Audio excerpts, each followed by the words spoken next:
अच्छा जी, मैं फिर अज तुहाडी खिदमत च हाज़र हाँ। कपाह की बहुत ही अच्छी वैरायटी लैके आया। ये कपाह की खूबी है कि ये खिड़दी बड़ी सोहनी जे ते टिंडे भी बड़े ही प्यारे लाए ने इन्हें।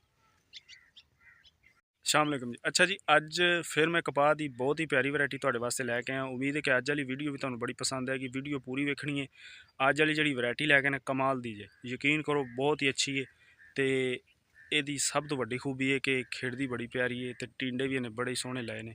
तो बस लभ कई जड़ियाँ ने अच्छियाँ वैरायटियाँ तुहाडे वास्ते लैके आना ताकि मेरे जिमीदार जिन्ने भी भरा ने ना सारिਆਂ ਦਾ फायदा हो जाए।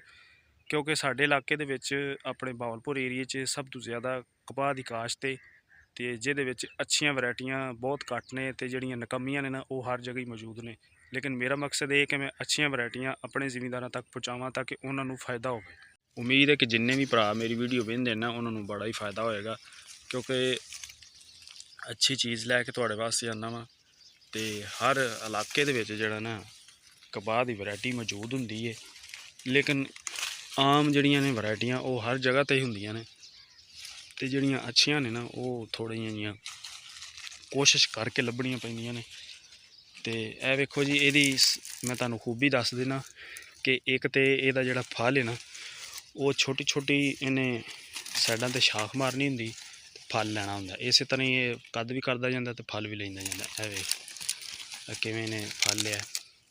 फिर एदी ये खूबी जे कि ये सोके दा भी मतलब कि बर्दाश्त करदा सोके नू ते फल सकांदा बड़ा घट है। खाद शाद भी इनू पूरी सूरी पै जाए तो कद टोर लैंदा है। मतलब कि कद वाली वैरायटी है। तो जारी गल है कि जो कद करेगा कपाह का पौधा तो उन्होंने फिर फल भी अच्छा लगेगा।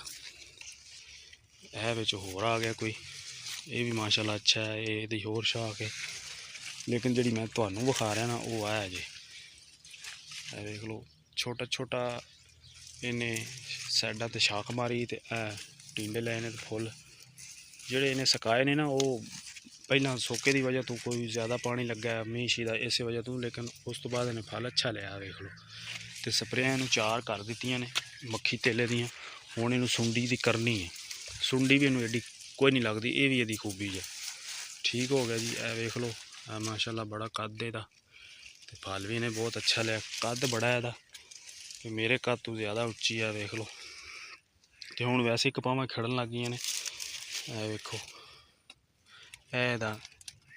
ये खिड़दी भी वेखो माशाल्लाह ज़बरदस्त। खिड़दे भी ये टिंडे मोटे ने। लेकिन जो अल्लाह की ज़ात नूं मंजूर है वही हुंदा है। लेकिन कोशिश के सिर पर भी अल्लाह ताला की ज़ात बंदे नूं बड़ा नवाज देंदी है। वेख लो जी माशाल्लाह हर बूटे नूं बहुत फल लगा। ये नहीं कि एक नूं ही लगा, नहीं जिन्हों वेखोगे वो वध तो वध होएगा। ए वेख लो कद भी बड़ा किया तो फल भी बहुत अच्छा लिया जी। उम्मीद है कि तुहानू वीडियो पसंद आएगी। इंशाल्लाह फिर एक अच्छी वीडियो नाल तुहाडी खिदमत च हाज़र होवांगे।